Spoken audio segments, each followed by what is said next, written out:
Hello everyone. In this video, we're discussing how to share your project with teammates and collaborate within Snaptrude.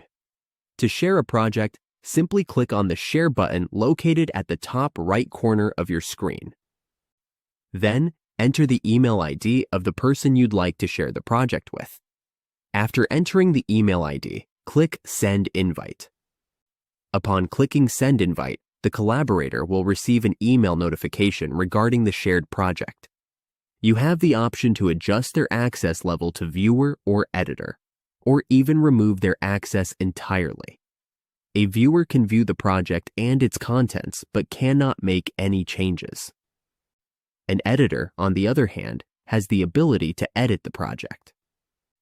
All viewers and editors have full access to the project, its views, its modes, and they can leave comments. To leave a comment, click the comment button and then Add Comment. After clicking Add Comment, choose the location for your comment. You can tag individuals, add your comment, and then press Enter to submit your comment. You can also include attachments and emojis in your comment.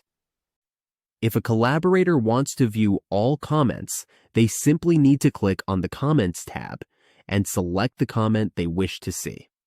Upon clicking the comment, Snaptrude will guide you to the exact location where the comment was made. You can then respond to the comment or resolve it altogether. That's how you can collaborate with your teammates using Snaptrude.